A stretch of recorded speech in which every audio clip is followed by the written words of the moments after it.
Week 5, 2025 in the NFL was filled with upsets, and we called most of them here on Pigskin Dispatch with Ed Cleese. But today, we're going to go and give our predictions for Week 6 and tell the results of Week 5. Who's in the lead? Who's going to win this weekend?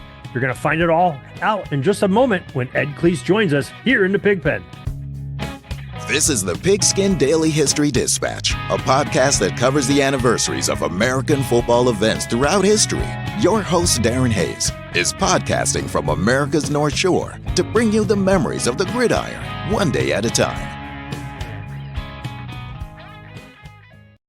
Hello, my football friends. This is Darren Hayes of PigskinDispatch.com. Welcome once again to the Pigpen, your portal to positive football history, and welcome to Week 6. We're entering into the sixth week of games in the National Football League for 2025. And as we've done every Wednesday this season so far, we're joined by Ed Cleese for our Big Bold Prediction Show. Ed, welcome back to the Pigpen. Hi, Darren. How are you today? I am doing great, and hopefully my picks did good compared to yours, but we'll find that out in a little bit here. Yes. Well, it was actually the strongest combined week we've had together. So Wow, we're getting better every week. We're both kind of rolling. Yeah, that's like I think that's like the third week in a row you've said those. Yeah, words. We're on the up. Yes, we're figuring it out. Yeah, I guess so. We're all over that NFL, right? Yeah, like Jimmy the Greek over here. Yep. Right. Old school fans will know who that is. Yeah, I can remember definitely. So, speaking of Jimmy the Greek, what do you think about what happened last week? What are your thoughts? So the theme for this week was I really think that week 5, not to say obviously every game matters equal importance, right? Whether a game in week 1 counts just as much as a game in week 9 or week 18.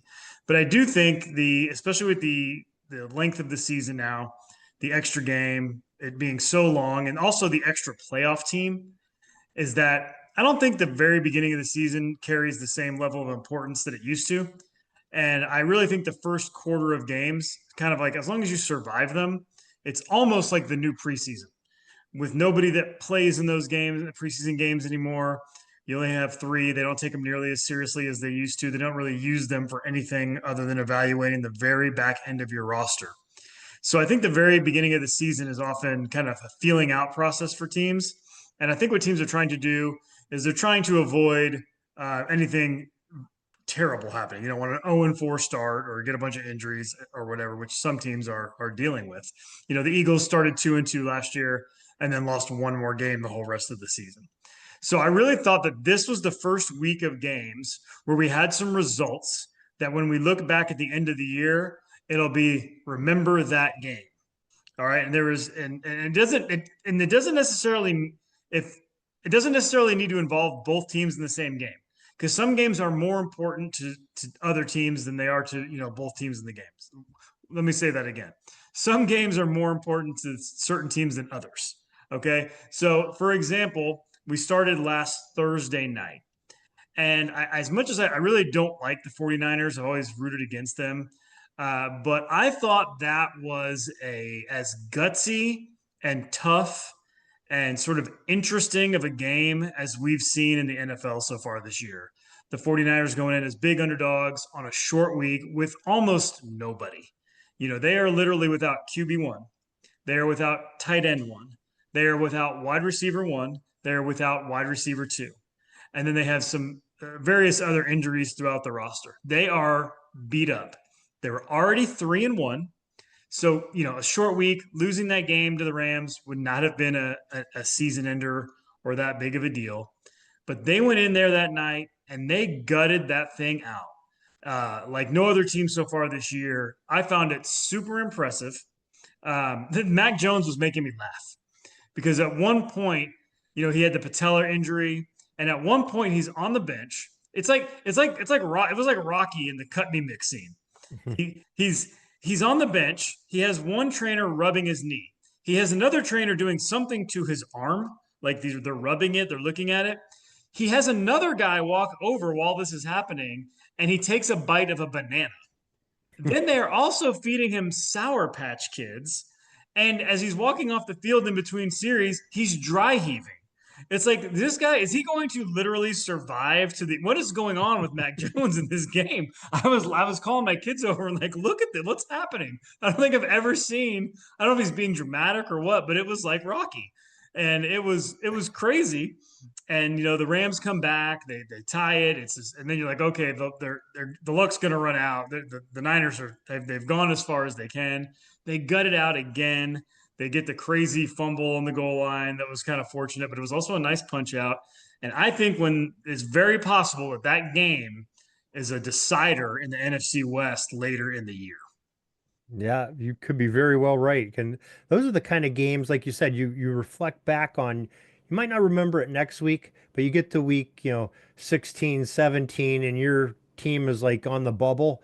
You go back and look at those losses like that and say, oh gosh, if only we hadn't have fumbled at the 1 yard line with Chiron or, or whoever did it. There's a bunch, but we had a bunch of games like that the last few weeks. And it would have been what I would say, quote unquote, acceptable loss. A road game on a short week anyway. You already won. You're 3-1. You're already off to a good start. So it's just not that big of a deal if you lose.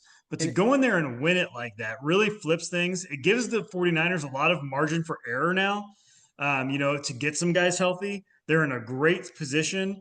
They have the one win over the Rams. They're going to play them again later in the year in San Francisco, where they could then earn the tiebreaker over them. So that was a real big one. The other one that's really obvious, I would say, would be the Broncos. Because they were a team, myself, I think you and many others were very high on them through the first 4 games. Fine. But then they put the display on the field in Philly of the team that I think a lot of us think they can be. A defensive led team that is capable of making big plays on offense. And that was a really impressive comeback against the Eagles, who have issues. We'll get to that later. But that was another one. That was like a turning point, I think, for the Broncos season. yeah, what was it, like 7, 8 minutes left in the game? They're down 10. They look like they're left for dead. And boy, they really came to life there. And I think the Denver coach, Peyton, outcoached Sirianni and the Eagles there at the Well, it's end. not And hard. yeah, well, So you I gotta am admit, the guy's so a great coach. I mean, he's been in Super Bowls and he's a I'm youngster. going to I'm Yeah. going to take the Nick Sirianni is not that good of a coach thing to my grave, and then many Eagles fans will probably come and stack their Lombardi trophies on top of my grave to show me. But But yes, think I about would it. As a head coach, Sirianni's been to more Super Bowls than Sean Payton has. It, yes, yes, yes, so yes. that's It's a saying fact. something. It's a fact, no doubt. So that was a huge win for the Broncos. The Patriots were another one. To go into Buffalo like that. I think that now announces, especially with the way the AFC is looking in the playoff picture early, the Patriots are very much in it. By winning that game, there's a big difference between 3-2 and 2-3 for them. Probably a lot of confidence there as well. So I had them on the list. The Jags are on the list to beat Kansas City like that. And then I do have one on the other way. And there is the end of the Cardinals Titans game was pure and utter comedy. That is ridiculous what happened. So here's the thing: I'm 48 years old, and I've been talking about the NFL with various people nonstop for pretty much at least 45 of those years. And I don't know. I've never met a Cardinals fan. Okay, I don't. Do they exist? I don't know. I've never met one. If there's a Cardinals fan that's in the world, they're new. And I've been to a game in Arizona. Still haven't met a Cardinals fan. So I don't know if any Cardinals fans are out there feeling this right now. But if there is a Cardinals fan out there, I can't imagine what that felt like on Sunday. Your third Mm. straight walk-off field goal loss, and the second two of those three, they were winning the game. So, there was that close to winning. The other one was tied at the time. But the succession of events there with the Kyler Murray, that snap that hit him in the face mask that he fumbled, Mm. that looked like he was in a car wreck with like whiplash. I think the snap he's the first player to ever get CTE from his own center snap. I mean, that was his head snapped back like 2 feet, and then he was Yeah. like stunned and just stood there and watched the ball. It's like, what is happening here? So it's still 21-6. Then of course Mercado. Nobody needs me to explain what happens there. The Hmm. inexplicable dropping of the ball. I do think it's important because everybody says that it happened the week before to Adonai Mitchell. It's very important to get the facts straight. Adonai Mitchell didn't drop the ball on purpose. The ball slipped out of his hands as he was attempting to kind of start his celebration. His intent wasn't to drop the ball. He was just being a little over celebratory and it slipped out of his hands early. Mercado literally, purposely dropped the football. Like that was his stated intent was to drop the football, and he just dropped it too early, which is just I have no idea how it keeps happening, why it keeps It, happening. it It's happened two or three times on Saturday in the college games. I it, think Arizona or Arizona State, somebody lost the game because of that very similar way. it's baffling. I don't understand. I'm sure every coach in America on every level. I mentioned this to my fifth grade team when I would coach them about making sure you get into the end zone with the ball. So I imagine that every coach on every level tells us to the thing, but probably I bet every team in the NFL is going to get a video of Mercado doing that and just be like, guys, just again to reinforce why we don't do this. But it keeps happening. It must be some sort of mind block or whatever. Maybe they had a TikTok video on it, and so everybody wants to do it just to look or Maybe, something. I but don't know. it's nuts. And then the crazy thing is that that wasn't the most crazy thing that happened in that game because then after that it's now 21-12, so they're still in control.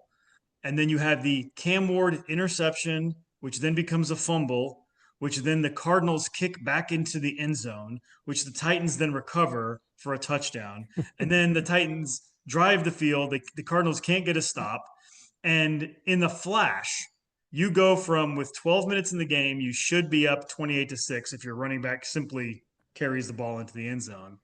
And you lose 22-21 like 10 and a half minutes later.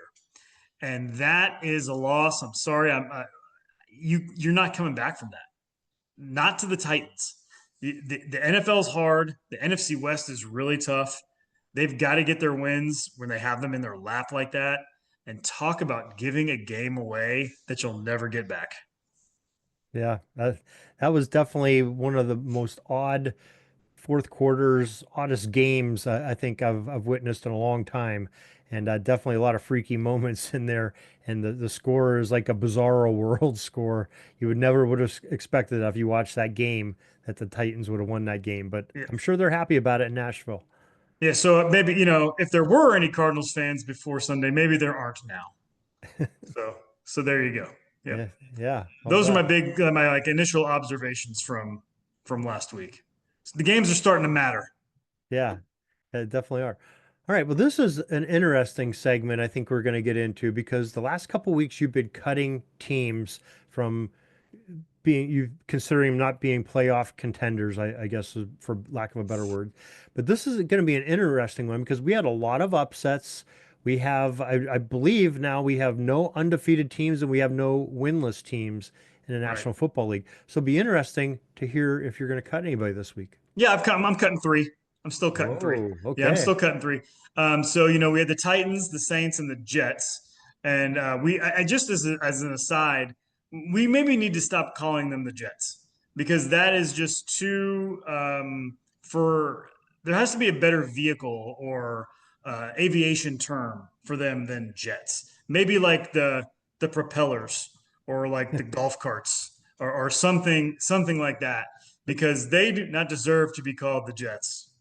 I stand corrected. The Jets do not have a win, so they are Yeah, still a there you winless go. team. I'm Yeah, sorry. it might be a while. It might be a while. The highlight of their season was Aaron Glenn doing the Disco Inferno in the Tampa game that went kind of viral there with everything, and that really may wind up being their highlight of the season. Just kind of keep playing that one on loop. Remember that one time we blocked a field goal and the coach danced? That's gonna be the highlight video. Just that over and over again. Yeah. So this week we are going to add the Browns. I said I would give them at least 1 week with their rookie quarterback. It's going to be rough. It's going to be rough. Gabriel, I wasn't really big on him coming into the league, and he's not ready. He's not ready. Now they have no veteran quarterbacks. They traded Flacco today, so now they have Sanders and the kid from Oregon now as Yeah, their and it's quarterbacks. Gabriel. It's Gabriel and Shador's doing his weird mind thing. Gabriel's like, barely 5 feet tall. The offense is terrible. It's a shame because their defense really is quite good. It really is.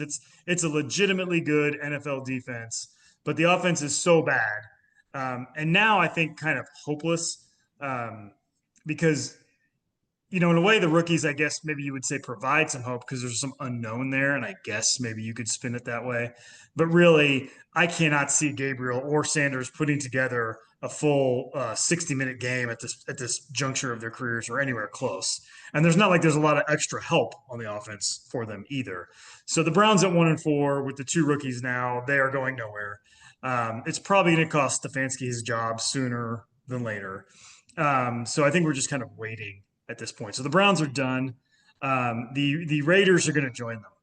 And I'm a little surprised because before the year, I kind of thought the Raiders might be one of those like frisky teams, one of those teams that goes, 7-10 and is kind of tough, a tough out week in and week out, and sort of hangs in that. I always talk about the in the hunt, the little graphic. Oh, the Raiders are still there in the corner. I don't think they will be.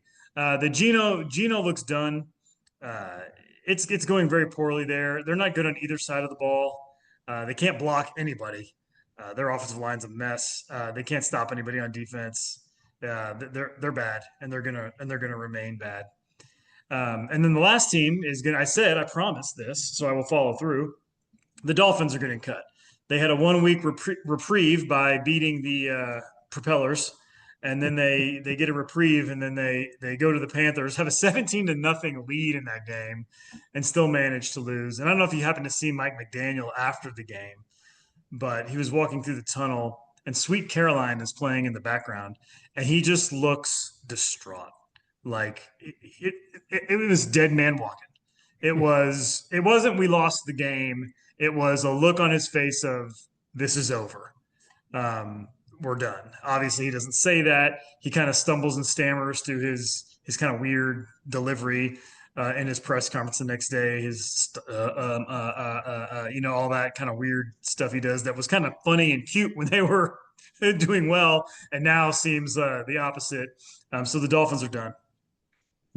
Now, do you think you've mentioned a couple coaches that are on the hot seat? Do you think we'll see anybody get fired before the midway point of the NFL season?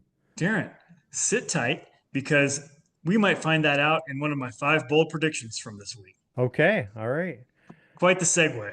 All right, yeah, quite the segue, and I think we're at that point of our program this week. We're making the picks. Or I guess we got to see the results from last week, right? Yeah, this will be faster because, like we talked about last week, in a very strange and odd aligning of the stars, we picked the exact same 5 games when we really picked sort of 3.5 of the exact same picks. So we'll kind of go through them quickly.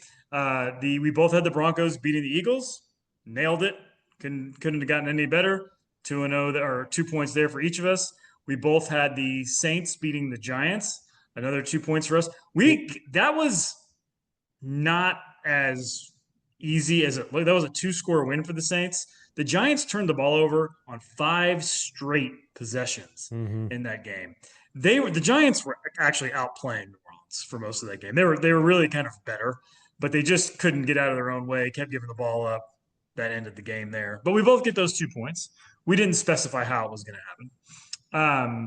And we both are going to get 0 because we both really swung and missed on that Colts Raiders game. Yeah. We thought that was going to be kind of a shootout. I said both teams would score 24 or more. I think you gave some really nice statistics for both Geno and Jones.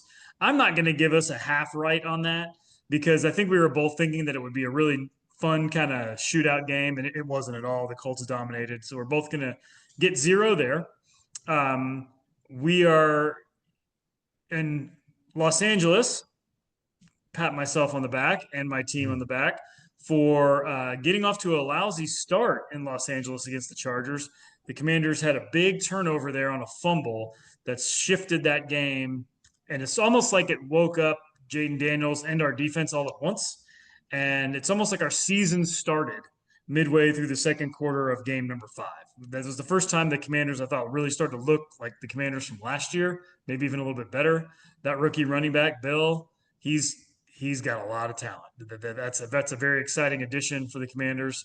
And so I'm going to get 2 points there, and you're going to get 0 because we just had opposite picks there. Yeah. You are going to make up 1 point on me for this week, for this week at least, in that we both nailed that Drake May was going to have a big day in Buffalo. I said they were going to keep it close and lose. You said he was going to have a big day and they were going to win. So I'm going to give myself 1 point for getting that half right. And you get 2, of course, because you nailed it perfectly, which then ends with me getting 7 points for the week and you getting 6. And now Mm. I'm very close, Darren, because you now have 23 Yeah. points for the season, and I'm right behind you at 22. That's So a that gap has been narrowed. 2 weeks in a row you hit the 7 point total, right? Is it you I think did so. week Yes, four 2 weeks in a also? row. Wow. I am Good for rolling. you.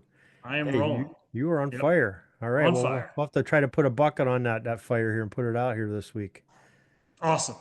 Let's do it. So, all right. So, I forget who has first pick this week. I think, you I know think what? I it's don't you. remember either. It's me? I think it's you. Okay, it's me. Okay, so we're going to start on Thursday night again. I really waffled on this because part of my instinct, whenever a team like Philly suffers a loss like that and then plays an inferior opponent like they're going to play on Thursday night with the Giants, my instinct is to always say, this is probably a bounce back spot for the Eagles and they'll win easily. I actually think there's some problems in Philly. I think there are things that go beyond maybe just like hunkering down and focus. There's some issues with the offense there that are sort of difficult to decipher. I don't know if it's the line. I don't know. It's the change in coordinator, but something looks off, and I think that's going to keep up on Thursday night. This is a little bit of a arbitrary uh, prediction, but I'm going to say the Eagles offense continues to struggle on Thursday night. And it'll be sort of that objective, he was right or he was wrong. And so it could be a number of things. Obviously, I'm not predicting they'll score very many points.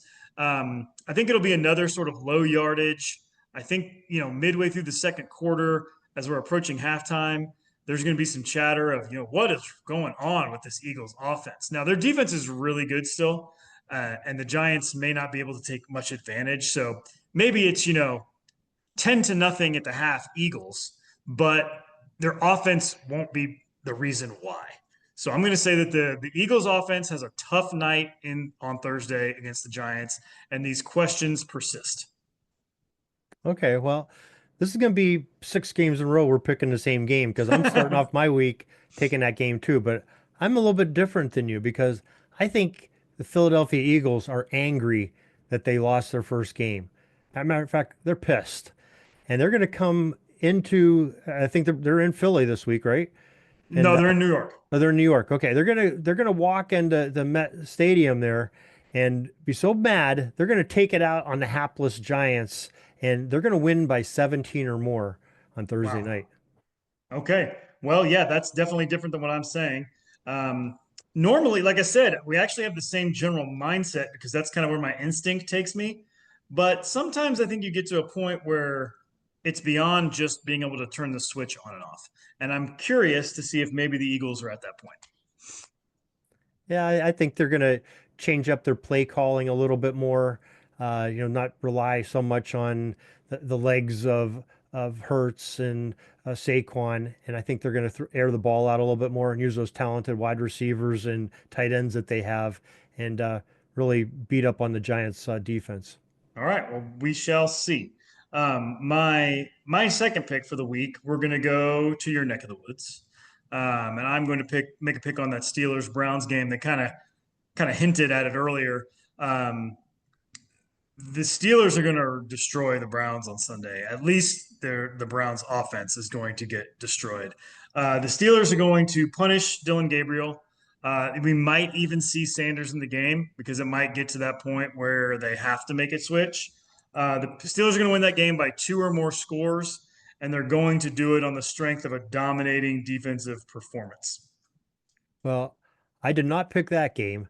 I would love to see what you're saying, but I have a different feeling on that if I was going to pick that game because this is a divisional game, and I know how the Steelers play. The Steelers never make their fans comfortable in the fourth quarter. It's always an uncomfortable feeling. Either you're down and you're coming back, or you're up and you're giving up points, and the other team's coming back, as we've seen already happen this year. And that's the way it's always gone. And the Browns, you generally play them close, no matter if the Browns are when they were 0-16, they played the Steelers, who were much better record than them, close. So I don't think that that's going to happen. I'd love to see it happen, and so I could sleep easier that night. But got to get the heart pumping, and I think it'll be a close game.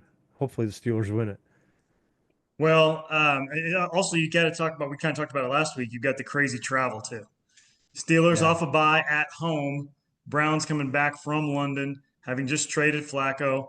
A lot of rumors about Stefanski maybe not surviving much longer. A lot of distractions. Is Sanders going to get in the game? I think it's a bad spot for the Browns this week. yeah, it probably is. But to tell your buddy that's the Cleveland Yes, conspiracist, Joe. I heard, and you can tell Joe this, that the Vikings, the Steelers, and the Browns, and everybody else that has the overseas games this year, which I think there's 14 teams, they were all had some kind of a poll or some kind of questionnaire asked of them how they wanted to do it. The Steelers said they would prefer to have, they knew they were having their bye early. They'd prefer to have it the week before their bye. The Browns wanted their bye later in the year and didn't care if they had their bye after it. And the Vikings chose to stay their two games back to back. They actually, I even heard they requested it. So those were by choice, I guess, all three accounts that we talked about last week. Leave it to the Browns to even screw up a questionnaire. Yeah. All right, so we go to my second pick, and I'm going to stay in the AFC North, but I'm going to go to the Ravens. Now, the Ravens are, they've had, if anybody's had some hard luck this year of getting injuries at key positions, you lose your left tackle, you're losing your quarterback, your star defensive lineman is out for the season. He's gone. They just traded away one of their pass rushers this morning to the other Harbaugh brother. They're hurting. They're hurting in the secondary. They're hurting everywhere, but they still have Derrick Henry, and I think that they're going to rebound this week at home and beat the Rams. And Derrick Henry's going to go over 100 yards and have two touchdowns. They're going to refine their running game with Derrick Henry. Wow. I can't say that I agree on that. It's a little bit going back to what we were talking about with the Eagles, and that I think the Ravens are past the point of just being angry and being able to say, "Hey guys, it's time to," I think they're past the point of the players only meeting, and time to get it together.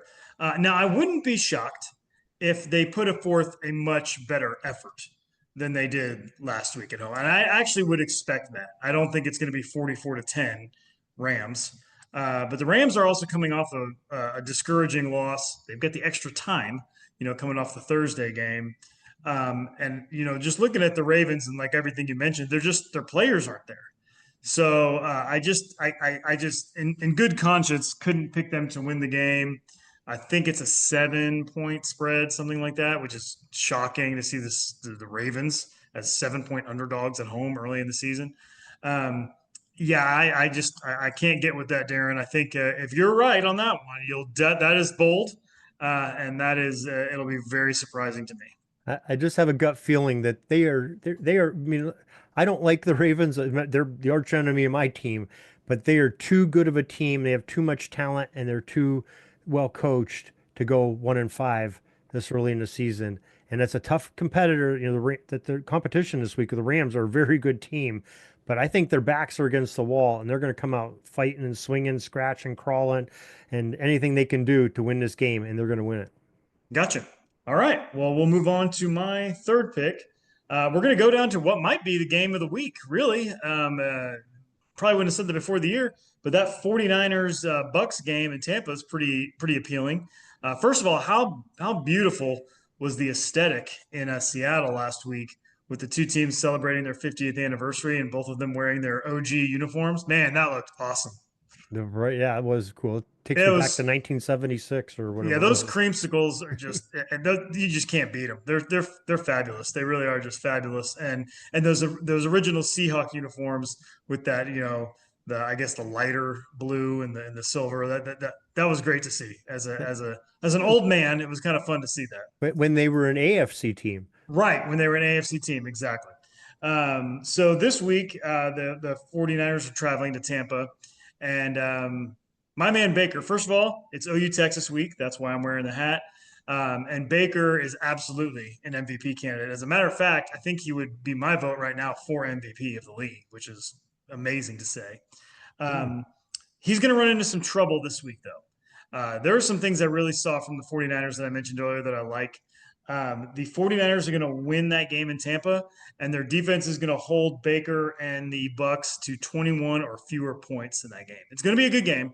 I don't think the 49ers are capable right now of blowing anybody out. I think they've got to kind of ugly the game up, keep it close, and sort of pound, pound, pound. And I think they're going to do it again. This I am assuming that Mac Jones is going to play, and it's not going to be the rookie, the Martinez kid. So I'm kind of assuming that Mac Jones will play. My mind would change if he doesn't. But the 49ers defense is going to give Baker some issues. It's not going to be very smooth sailing, and the 49ers are going to find a way to win the game, and they're going to hold the Bucks down a little bit. I thought about this game. I looked long and hard at it, but I did not choose this game to go in this game either. But I have a little bit different feel for it because that's why I was a little bit uncomfortable about it. But I don't know that I believe in the 49ers. I know they're 3-1 or 4-1 or whatever they are, and I know they just had a nice win and they're gutting it out. But I think that's what they're doing is they're gutting it out. I think they're putting way too much on Christian McCaffrey. He's injury prone. He had something like 38 touches or something the other day. I think that's too much for a guy his size and the talent he has and what his skill set is. And I think they're going to either wear him down or he's going to get injured again. That's what I fear for him. And I love watching the guy. And I'm not a believer that they're better than the Bucks. I think the Bucks are a solid team. They're solid all the way around from the quarterback to the defensive backfield and everything in between. And I think they're a little bit too much for the Niners. But I'll be watching that game closely because you picked it. All right, sounds good. All right, I'm going to go to another team that's hot, and that's the Jacksonville Jaguars, and they're playing the Seahawks this week. Matter of fact, they're hosting the Seahawks, and that game, from all appearances, looks like Jacksonville is going to run away with it. Jacksonville looked great against the Chiefs on Monday night this past week, but again, I don't believe that they're that good. And I think the Seahawks are. I've been strong on the Seahawks all year long. I think the Seahawks travel into Jayville and they knock off the high flying Jags in a close one. Seahawks come out the winners. Okay, that was actually the one game that I cut that I had six, and it was also going to be Seattle goes into Jacksonville and wins. I just pulled it at the last minute because there's the small part of me that wonders if maybe Jacksonville's got a little bit of a special something cooking. I kind of tend to agree with you though. I think gun in my head, I would pick Seattle on Sunday as well. Yeah. So yeah, but I always I go with agree. the strong defense. I mean, they both have good defenses, but I believe in Seattle's defense a little bit more. Gotcha. So I'm going to stay in the state of Florida. And we're going to answer the question you asked earlier because the Los Angeles Chargers are going to go into Miami. They're going to bounce back. They are going as banged up as the Chargers are, and they are very banged up. I don't think the Miami defense is going to be able to take advantage of those injuries on the Chargers offense. I think Miami is sort of a dead team walking, as I mentioned. The Chargers are going to win that game by 7 or more points. And on Monday or maybe even Sunday night, we're going to get word that Mike McDaniel has been let go. This is going to be Hmm, the game that costs Mike McDaniel his job. interesting. Well, I did not pick that game, and for one, I don't believe in either team, so I wouldn't trust either team to enough to pick them right now at this point, because the Chargers, you talk about John Harbaugh and the Ravens being hurt, like you said, the Chargers they have neither of their starting tackles from the beginning of the season. There's two stud running backs are both gone. I think both shelved. I'm not sure if Hampton's coming back this year or not. We know Najee's not coming back. They just had to trade because Khalil Mack's out. They had to trade to the Ravens to get a pass rusher to try to have some kind of a pressure on the quarterback. And then you have the dumpster fire in Miami. And yeah, that's going to be an interesting game, but I don't think it's going to be a pretty one to watch. It probably won't be. Everything you just mentioned about the Chargers is true, which is why Miami is just what the doctor ordered. Okay. And seeing that you cut them, I probably really put them down in the dumps Yeah, this week. that's probably why McDaniel Yeah. was walking out. He's probably like, you know what? That guy on Pigskin Dispatch Pod is going to cut us tomorrow, isn't he? Yeah. He's going to apply for the offense coordinator at OU, I Yeah, think. there you go. We did. He's a great play caller. He will be out of work at some point, but he won't be out of work long. I'm just joking. I don't even know who it is or know Yep. much about him. So No, his name is his last name is Arbuckle. He's got a really great story, and the offense looks a lot better. It helps when you get the quarterback right too. But yes, yeah. you'll be hearing from our offensive coordinator at OU at some point. He's likely going to work his way up to be a head coach in college in the next few Nice. We years. always Is like my to hear guess. that. Yep. I'd like to hear that. Well, I'm going to go from the dumpster fire game that you picked. I'm going to go to one that might be even worse. And Uh-oh. but I like this game. I'm going to the Titans and the Raiders. These are two teams that you abolished from contention in the National Football League, and I don't think I disagree with you there, but I think it's going to make for an interesting matchup because the Raiders, and I'm surprised you mentioned it earlier, you talked along about it, but a Pete Carroll team that sort of has no excitement in them and no fire like Carroll does, and I think that's pretty very disappointing to Coach Carroll. But I think you have a Titans team that just had a bunch of miracles happen that we just talked about. You know, all the stars aligned for them to do it. I think that might just be enough to make them believe that they can win. And I think that will put them over the Raiders this weekend. And the Titans get win number two over the Raiders in Vegas. Bet on it. Okay. Well, you said you like that game. And I just don't know why. I just don't know why that we're gonna have we're gonna have that 49ers Bucks game I think going on at the same time. And my goal will probably be to watch 0 minutes of that Titans Raiders game. So it'll be on the multi view somewhere in there, I guess, because those late afternoon games, there's not very many of Oh, them. you'll be watching it, I think, because it's going to be an Okay, you exciting. think It'll it's be a like fun okay, game. kind of like this through your fingers, right? Like Yeah, it'll like be that. so Yeah. sloppy that you'll have to watch. It's like You have to watching a watch it. train Okay, run well, off a cliff all or right. Well, something. I guess, I'll take your word for it. That one terrible team will beat another terrible team, and we'll find out which one is which. So I'm going to end with two not terrible teams on Sunday Night Football. And this goes a little bit against what I've been theming earlier, how I've told you sometimes you can't just flip the switch, Darren. Like, sometimes there's just real football reasons that you can't get it done. But I'm gonna say that the Chiefs find a way at home against the Lions on Sunday Night Football. The Lions, who look incredible, by the way, they look fantastic. I will point out that those wins are against the Ravens, the Browns, the Bengals, and the Bears. Those are their four wins. Now, you can't control your schedule. All you can do is go out there and dominate people, and that's what they've done for 4 weeks in a row. I think their offense looks exceptional, and their defense looks pretty good. That's not it's been good as well. So the Lions look great.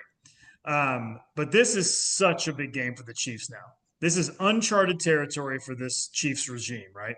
So it's 2-3 at home facing a Super Bowl contender. And the season isn't on the line. The Chiefs could bounce back from 2-4 if they lose, but every loss now becomes more and more. It creates more and more urgency.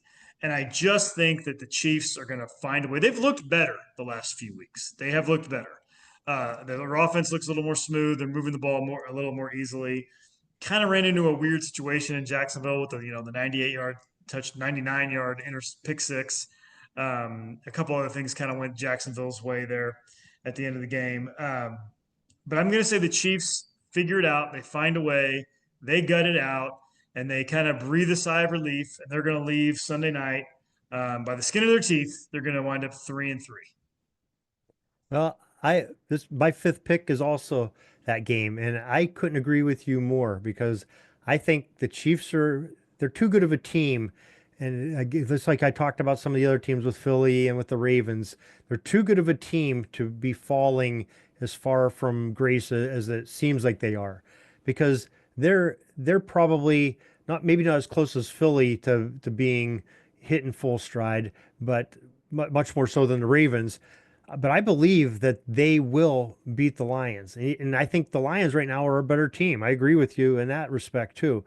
But there's just something about it when you have a team or a wounded animal. That's something that you don't want to mess with. It's too feisty. And I think this is my third pick this week of that same kind of animal. And the Chiefs are that, and they are going to find a way to win. They have a brilliant mind on offense. They have a brilliant mind on defense, and they're going to figure out a way to outscore, in a close one, the Lions. And I'm sorry to Randy and Adam Snow over at the World of Football podcast. I know they look forward to when I do Detroit projections, but this one's not looking too good for the Lions, and I'm going with the Chiefs. All right. Well, we end in agreement. And yes, you did. You kept a consistent theme with your picks, where I was a little more bouncing all over the map. Yeah, So except for the Don't Stop Believing Titans. Yes, the Don't Stop. Again, Darren, the sound you hear is people turning off the podcast because we spend entirely too much time talking about the Tommy Boy Titans. It's because they're running to bet on the Titans, I'll bet. There you go. Exactly. Yes. Get those tickets in. Get those tickets right, in. Right. Yep. All right. Well, I think we have some great insight by you from week 5. I think we have some interesting things in our own little competition. Your points wise are 1 point apart. This is you've been gaining ground on me the last 2 weeks. I went out on a limb on some big ones this week. You've picked some solid picks. I think they're very interesting, and that's going to be some great football to watch this weekend. Looking forward to it, Darren. All right, Ed. Well, we will talk to you again next week to see the results of week 6 that we just picked and pick for week 7, as well as insights by you on how week 6 went. So we'll talk to you next week. Thanks a lot, Darren. Have a great week. That's all the football history we have today, folks. Join us back tomorrow for more of your football history. We invite you to check out our website, pigskindispatch.com, not only to see the daily football history, but to experience positive football with our many articles on the good people of the game, as well as our own football comic strip, Cleat Marks Comics.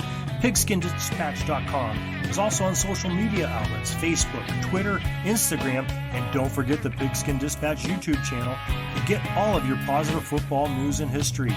Special thanks to the talents of Mike and Gene Monroe, as well as Jason Neff for letting us use their music during our podcast. This podcast is part of the Sports History Network, your headquarters for the yesteryear of your favorite sport. You can learn more at sportshistorynetwork.com.